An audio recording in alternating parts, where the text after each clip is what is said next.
Alors j'ai rejoint l'aventure des promeneurs du net depuis le lancement dans le département du Jura.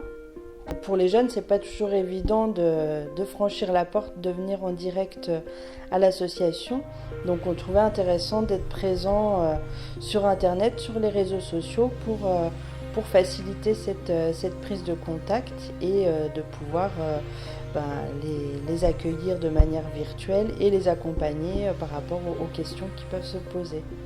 Tous les jeunes ne prennent contact que par Internet, alors que ce soit par mail ou via les réseaux sociaux, mais c'est vrai que je pense que c'est vraiment facilitant pour eux de pouvoir nous joindre de cette manière-là. Alors il y a des jeunes des fois qui sont éloignés, donc les entretiens vont se faire que sur Internet, mais il y a aussi des jeunes qui prennent ce biais-là pour qu'après une rencontre soit possible.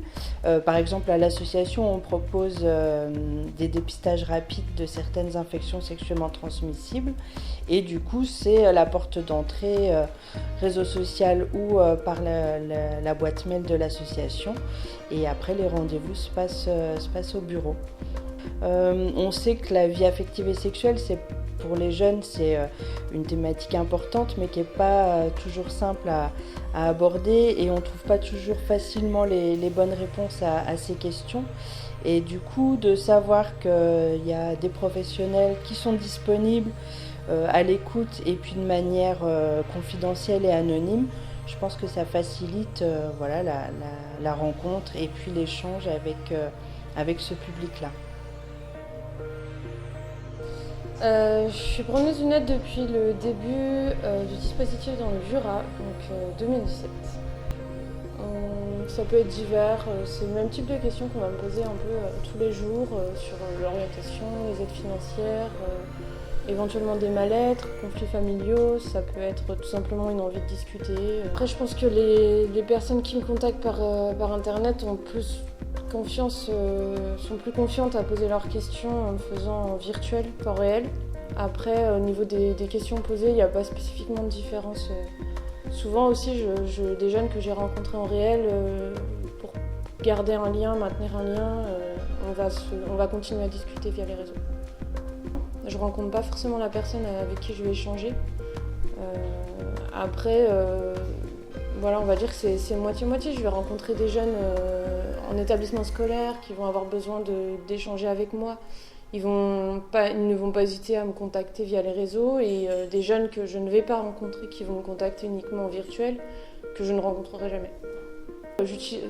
J'utilise aussi beaucoup ce dispositif pour m'informer, échanger avec des professionnels, des collègues qui ont le même rôle que moi sur les réseaux sociaux, m'informer aussi sur l'actualité, des choses qui se font dans d'autres départements. Donc voilà, c'est assez intéressant aussi à ce niveau-là. Alors, je suis promeneur du net depuis novembre 2019. Alors, en tant que promeneur du net, moi j'échange pas mal avec les jeunes, mais les questions qui viennent de la part des jeunes, c'est surtout des questions par rapport au job. Et je remarque que quand j'ai beaucoup d'interactions avec les jeunes, c'est quand je publie quelque chose, un événement, et du coup les questions tournent beaucoup autour de l'événement. Quand c'est les événements de forum job, de formation de babysitter, là ils posent énormément de questions. Et je pense que moi ils m'ont identifié comme quelqu'un qui peut les aider ou dans l'orientation professionnelle ou dans la recherche de job. Voilà. J'en rencontre mais très peu, parce que comme moi j'ai pas de lieu physique pour accueillir, j'ai des lieux en itinérance, c'est pas forcément très facilement identifiable pour les jeunes. Donc du coup virtuellement beaucoup plus. Ouais, souvent, voilà, ils m'interpellent. Bon, salut, je voudrais te poser une question. T'es dispo pour me répondre, voilà. Je trouve que c'est assez simple, ouais. Mais moi je suis sur un petit territoire qui est rural, et pour une partie, physiquement, je vois un peu qui ils sont. Quand ils me posent des questions, quand je vois le contact Messenger, pour beaucoup, je vois qui ils sont physiquement. On s'est déjà vu quand ils étaient plus jeunes en accueil de loisirs ou en secteur jeune. Et du coup, je pense que c'est ça aussi qui facilite l'interaction.